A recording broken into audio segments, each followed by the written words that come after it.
하나님 말씀 함께 보겠습니다. 함께 보실 하나님 말씀은 예레미야 43장 1절에서 13절까지입니다. 예레미야 43장 1절에서 13절까지 우리 다 찾으신 줄 알고 한 목소리로 함께 합독하도록 하겠습니다. 함께 읽습니다. 시작. 예레미야가 모든 백성에게 그들의 하나님 여호와의 말씀 곧 그들의 하나님 여호와께서 자기를 보내사 그들에게 이르신 이 모든 말씀을 말하기를 마치니 호사야의 아들 아사랴와 가레야의 아들 요하난과 모든 오만한 자가 예레미야에게 말하기를 내가 거짓을 말하는도다. 우리 하나님 여호와께서 너희는 애굽에서 살려고 그리로 가지 말라고 너를 보내어 말하게 하지 아니하셨느니라. 이는 네리야의 아들 바룩이 너를 부추겨서 우리를 대적하여 갈대아 사람의 손에 넘겨 죽이며 바벨론으로 붙잡아 가게 하려 함이라.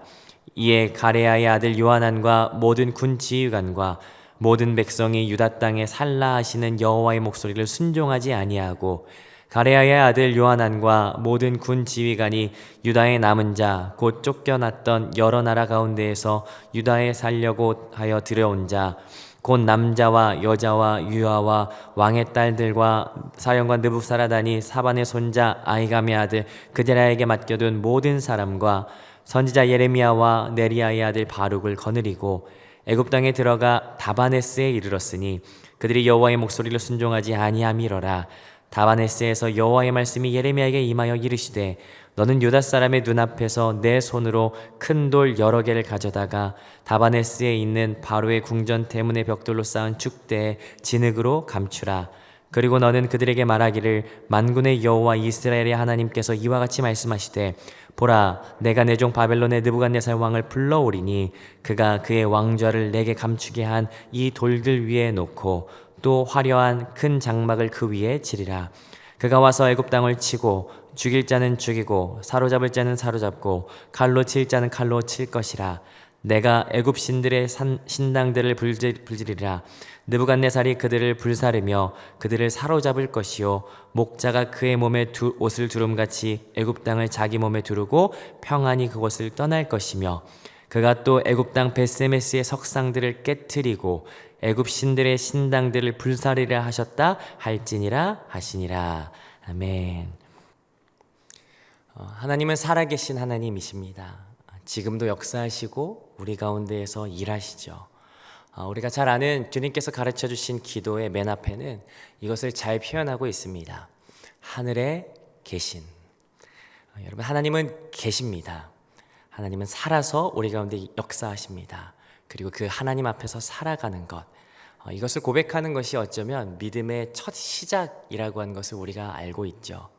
하지만 이것이 믿음의 첫 시작임에도 불구하고 우리가 살아가면서 가장 많이 잊는 것이지 않을까. 그래서 우리가 잘 아는 히브리서 11장 6절은 이렇게 말합니다. 믿음이 없이는 하나님을 기쁘시게 하지 못하나니 하나님께 나아가는 자는 반드시 그가 계신 것과 또한 그가 자기를 찾는 자들에게 상 주시는 이심을 믿어야 할지니라. 하나님이 계신 것과 그리고 그를 찾는 자에게 상 주시는 이심을 믿는 믿음, 여러분 그것이 우리 가운데 필요하고 그 믿음으로 하나님을 기쁘시게 할 수 있다라고 성경이 말합니다. 오늘 살아계신 하나님, 그 하나님을 고백함으로써 그 하나님을 기쁘시게 하는 저와 여러분들 되시기를 주님의 이름으로 축복합니다. 우리는 계속해서 예레미야 말씀 묵상하고 있습니다. 특별히 예루살렘 함락 직후의 상황들을 같이 함께 살펴보고 있는데요. 폐허가 된 유다 땅에 남겨진 이들을 위해서 총독 그다랴가 세워졌지만 그러나 왕의 종친이었던 이스마엘에 의해서 암살당했고 이스마엘은 암몬으로 이 사람들을 데려가려고 했지만 그러나 요하난에 의해서 이 모든 계획이 수포로 돌아가게 되는 것을 보게 됩니다.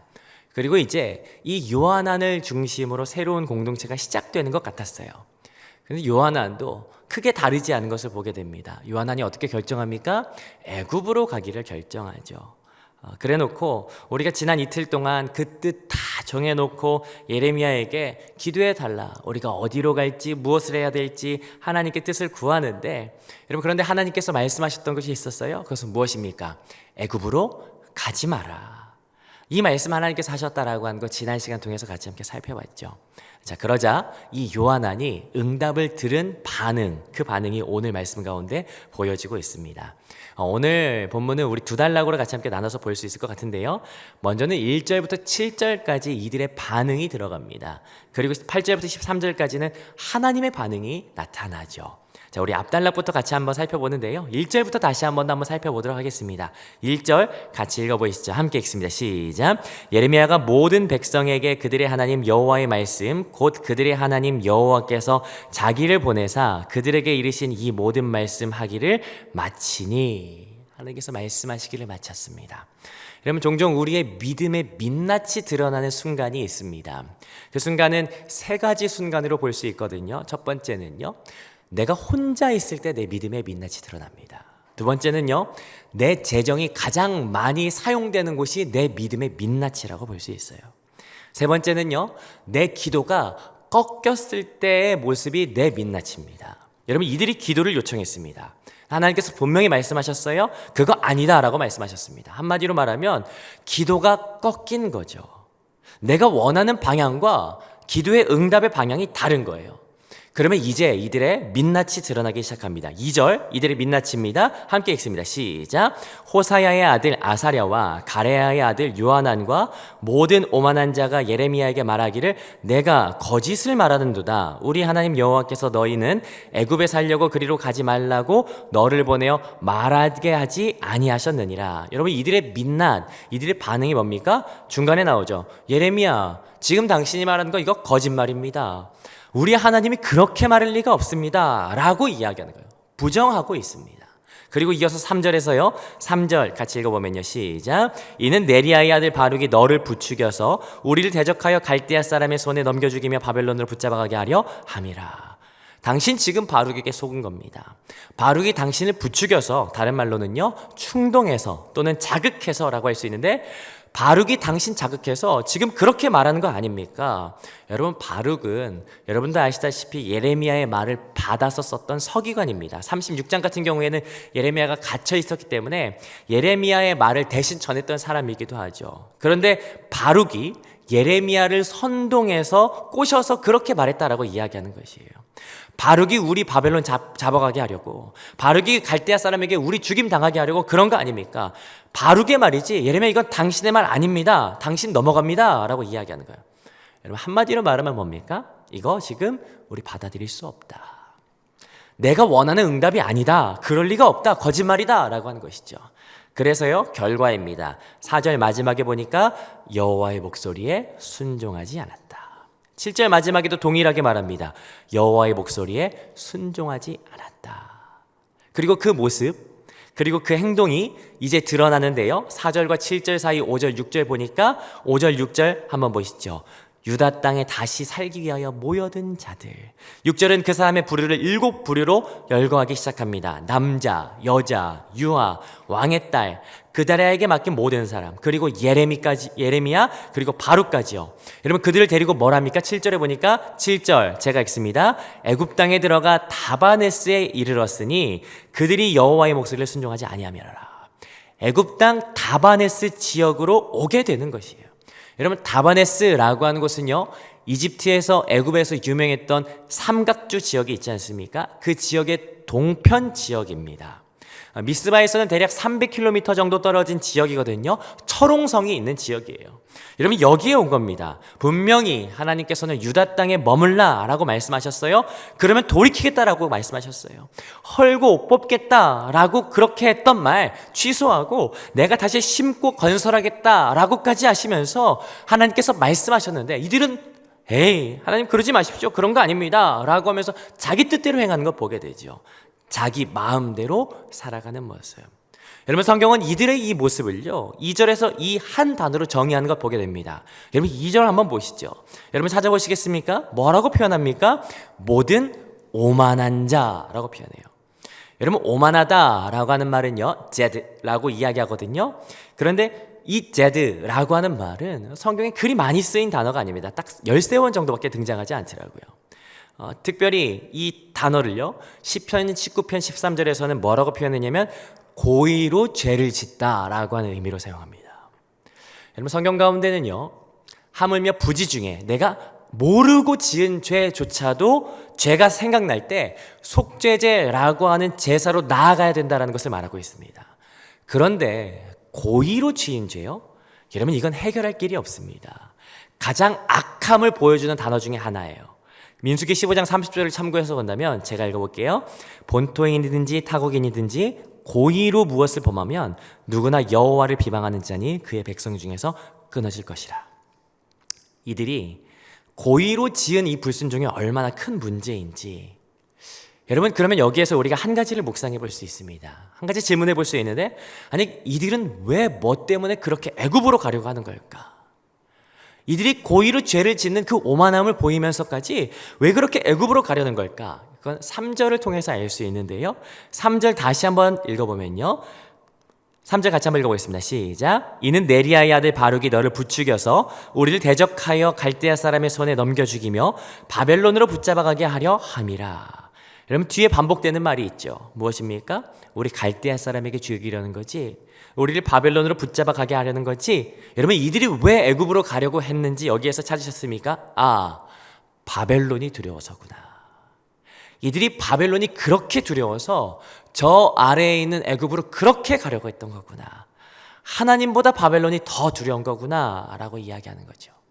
여러분 그렇다면 하나님이 어떤 분이신지 아십니까? 여러분 그게 두 번째 단락에서 드러나기 시작합니다. 두 번째 단락은 8절부터 13절까지인데요, 하나님이 어떤 분이신지 드러납니다. 8절, 9절 같이 한번 읽어보겠습니다. 시작. 다바네스에서 여호와의 말씀이 예레미야에게 임하여 이르시되 너는 유다 사람의 눈앞에서 내 손으로 큰 돌 여러 개를 가져다가 다바네스에 있는 바로의 궁전 대문의 벽돌로 쌓은 축대의 진흙으로 감추라. 여기 요하난과 사람들이 도착한 지역 다바네스라고 하는 이 지역은요, 다바네스라고 하는 의미 자체가 흑인의 요새라는 의미를 가지고 있습니다. 고고학 발견에 의하면 이 삼각주 동편에 있기 때문에 아라비아나 또 북방에 있는 적들의 침입이 잦았다고 해요. 그래서 이 다바네스는 굉장히 높은 장벽으로 이루어진 요새라고 이야기하고 있습니다.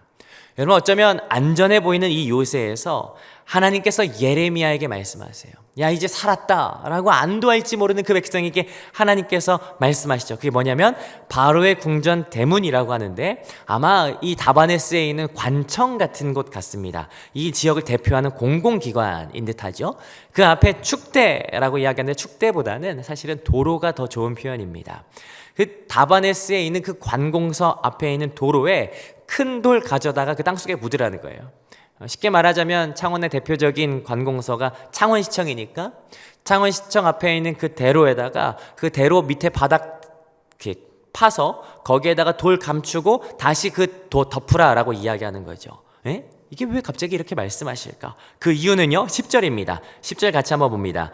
제가 읽어보겠습니다. 그리고 너는 그들에게 말하기를 만군의 여호와 이스라엘의 하나님께서 이와 같이 말씀하시되 보라, 내가 내 종 바벨론의 느부갓네살 왕을 불러오리니 그가 그의 왕좌를 내가 감추게 한 이 돌들 위에 놓고 또 화려한 큰 장막을 그 위에 치리라. 그 이유는 뭐냐면요, 이 돌을 감춘 곳 여기에 바벨론의 왕 느부갓네살의 장막이 쳐질 거다, 그의 보좌가 여기에 앉게 될 거다라고 하는 거예요. 다른 말로 말하자면 바벨론이 여기 치고 들어올 거다라고 말씀하시는 게 바로 이 장면이죠. 11절에 그 장면이 나옵니다. 그가 와서 애굽을 칠 거다. 어떻게 치냐면요, 죽일 자를 죽이고 사로잡을 자를 사로잡고 칼로 칠 자는 칼로 칠 거다. 더불어서 13절에 보니까 애굽 땅 벳세메스의 석상을 깨뜨리고 신들의 산당을 불살할 것이다 라고 이야기하는데, 벳세메스의 석상은요 애굽의 최고의 신 태양신을 의미하는 것 같습니다. 그 최고의 신부터 시작해서 모든 신들의 신상들 다 깨부술 건데, 12절 마지막 보시죠. 가장 중요한 그러고도 평안히 그곳을 떠날 거다. 평안히 그곳을 떠난다. 여러분 이게 어떤 의미일까요? 여러분 요즘에 중고등학생 길가에서 보면요 가끔 이렇게 담배 피는 학생들이 있더라고요. 여러분 그러면 그 학생들한테 여러분 가서 담배 피지 마 이렇게 얘기할 수 있으세요? 아니 그렇게 못합니다. 무서워요. 근데 막 근육이 막 이렇게 있고 경찰이에요. 그러면 말할 수 있을까요? 없을까요? 말할 수 있죠. 그리고 말하고 나서도 막 경찰이 말했어 어떻게 하면서 가슴이 막 심장이 두근두근하고 막 쿵쾅쿵쾅 뛸까요? 아니요. 그렇지 않을 겁니다. 편안히 말할 수 있어요. 여러분, 바벨론이 와서 애굽치고도 편안할 수 있는 건요, 그건 그만큼 강력한 힘이 있다라고 하는 것이에요. 완전히 박살내겠다라고 하는 의미가 바로 여기에 있는 것이에요. 근데 여기에서 놓치지 말아야 될, 이 단락에서 놓치지 말아야 될 게 있는데요, 그런데 이걸 누가 행하냐라고 하는 겁니다. 표면적으로 보기에는 바벨론의 느부갓네살 왕이 하는 것 같은데, 그런데 이거 10절 중간에 보이시죠? 내가 내 종 바벨론의 느부갓네살 왕을 불러올 거다. 12절에요. 내가 애굽 신들을 불지를 거야. 느부갓네살이 그들 불사를 거야 라고 하는 거예요. 여러분, 이게 무슨 말입니까? 겉으로는 애굽의 바벨론의 왕이 애굽을 치는 것 같지만 그 강력한 왕을 마치 신하처럼, 야, 이리 와, 저리 가, 아니야, 그만해, 더해 라고 명령하는 것, 그거 누가 하신다는 거예요? 하나님께서 하시겠다라고 하는 것이죠. 하나님께서는 강하고 능하신 통치자가 되심을 보여주신다라고 하는 것이죠. 오늘 말씀을 정리하자면요, 요한안과 사람들은 애굽으로 가지 말라라고 하는 기도의 응답을 들었어요. 여러분, 그런데 이들이 어떻게 반응합니까? 그럴 리가 없어. 예레미야, 너 거짓말이야. 너 바룩에게 매수돼서 그런 말 하는 거야. 우리 하나님 그럴 리가 없다라고 이야기하는 거죠. 부정하는 것을 보게 돼요. 여러분, 이들이 부정하게 되는 그 이유는 무엇입니까? 바벨론을 두려워했기 때문이었습니다. 미스바에서 300km나 떨어진 이 애굽의 다바네스라고 하는 견고한 성읍에 숨어 들어갔고요. 여러분, 그뿐만이 아닙니다. 내일 본문에 보니까, 내일 44장 1절에 보니까 바드로스라고 하는 지역에 사람들이 거주한답니다. 다바네스라고 하는 지역에서요, 남쪽으로 500km를 더 가야 되는 지역이에요. 이 정도면 바벨론이 절대로 미치지 못하는 영역이겠구나 라고 하면서 도망가지 않았을까.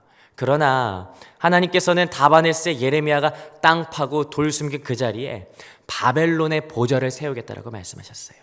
실제로 586년에요, 바벨론이 애굽을 칩니다. 525년에는요, 완전히 풍비박산 날 정도로 애굽을 무참히 짓밟는 사건이 발생하죠. 여러분, 이것은 단순히 하나님께서 그렇게 될 거야 라고 하는 미래를 말씀하신 것이 아니었어요. 이건 누가 하신다고요? 바벨론을 이 종으로 부리시면서 하나님께서 하시겠다라고 하는 능력과 권위를 드러내시는 장면이 바로 이 장면이었죠. 자, 그렇다면 오늘 이 말씀을 우리가 깊이 묵상해 보게 됩니다. 오늘 하나님의 응답이 있음에도 불구하고 어째서 요한안과 이 사람들은 자기 마음대로 생각하고 자기 마음대로 해석하며 자기 마음대로 살았을까? 이들의 삶. 김남준 목사님이 쓰신 그 깊이 읽는 주기도문이라고 한 책에 보니까요, 무신론에 대해서 두 가지가 있다라고 이야기하더라고요. 무신론. 먼저는 우리가 잘 아는 것처럼 첫 번째 사상적 무신론이 있다라고 이야기합니다. 사상적 무신론은 그 사고나 생각이 하나님 없음을 추구하는 것을 말하죠. 근데 이 사상적 무신론이 되는 데는 두 가지 이유가 있다고 이야기해요. 첫 번째는 하나님이 계시다라고 하는 증거를 발견하지 못해서 이것에 대하여 회의적인 태도를 갖는 자세. 두 번째는 하나님이 살아계시다라고 하는 증거가 있고 경험했음에도 불구하고 자기의 오만함 때문에 거부하는 불신앙의 자세라는 것이에요. 사실 이 회의적이거나 불신앙의 모습은 이 믿음의 영역 밖에서 이루어지는 사실은 흔한 모습들입니다. 근데 문제는 뭐냐면, 사상적 무신론이 있다면 사실은 더 가장 위험한 것, 이것은 실천적 무신론이 있다라고 이야기해요. 이것은 뭐냐면, 그 사고나 생각이 하나님이 계시는구나 라고 생각하지만, 그러나 그 삶이 마치 하나님이 안 계신 것처럼, 하나님이 없는 것처럼 살아가는 삶, 그 사람들을 실천적 무신론자라고 이야기하더라고요. 여러분, 하나님의 선명하신 뜻이 드러났어요. 하나님이 말씀하시는 것을 들었습니다. 그런데도 그 뜻대로 살고 싶어 하지 않는 요한안. 여러분, 이 사람이 대표적인 실천적 무신론자가 아닌가라는 생각이 듭니다. 그런데요, 사실 이 요한안만 무신론자일까? 아니라는 생각이 듭니다. 오늘 우리의 삶 가운데 말씀이 있어요. 근데 이게 나와 상관없이 내 마음대로 살아가고 싶어 하는 것, 사실 이게 요한안이죠. 또한 내가 듣고 싶지 않은 말씀이면 회피하고, 내게 말씀하는 것이 아니라고 여기는 것, 이것도 요한안이라고 할 수 있지 않을까. 좀 더 집요하게 한번 파볼까요? 사실 그렇습니다. 우리는 선택적으로 말씀 듣기를 원해요. 오늘 나한테 위로가 필요한 것 같아. 유튜브에서 위로 찾아서 듣고, 내가 오늘 비전을 좀 꿈꿔야겠어. 비전 설교 찾아서 듣고, 오늘은 여러분, 그럴 수 있다고 생각합니다. 그러나 진리는 유튜브에 있지 않습니다. 공동체 가운데에서 하나님께서 이 공동체를 향한, 이 공동체 안에 있는 나를 향해서 선포하시는 말씀을 듣는 것, 이게 건강하고 바른 신앙이라는 거예요. 얼마 전에 성서유니온 경남 지부에 방문했던 적이 있었어요. 남산교회라고 하니까 대번에 묵상의 역사와 함께했던 교회라고 이야기하더라고요. 얼마나 귀한지, 얼마나 자랑스럽든지, 그 타이틀이 얼마나 멋진지. 근데 우리가 그 타이틀만 가져가는 것이 아니라 본질적인 우리의 삶의 가치가, 내가 말씀 앞에서 처절하게 씨름하고 묵상하고 이것을 삶으로 끌고 가는 것, 내가 말씀 앞에서 살아가는 것, 여러분, 이것이 하나님이 계시다라고 하는 것을 인정하는 삶이고요, 그 하나님의 계심 가운데 반응하며 살아가는 삶인 줄 믿습니다. 여러분, 하나님의 말씀이 선포될 때 이 말씀 앞에서 주님, 주의 종이 듣겠나이다 라고 하는 우리의 자세, 이 자세를 살아가는 이 삶의 태도야말로 하나님이 기뻐하시는 삶인 줄 믿습니다. 하나님께 나아가는 자는 그가 계신 것과 그를 찾는 이들에게 상 주시는 이심을 믿어야 할지니라. 이것이 하나님의 기쁨이 된다. 오늘 이 공동체 가운데 하나님께서 허락하시는 말씀, 이 공동체를 통하여 하나님께서 원하시는 말씀, 그 말씀을 같이 함께 묵상하고 그 말씀을 따라 삶으로써 하나님의 기쁨이 되고 하나님 앞에서 살아가는 귀한 저와 여러분들의 삶 되시기를 주님의 이름으로 축복합니다.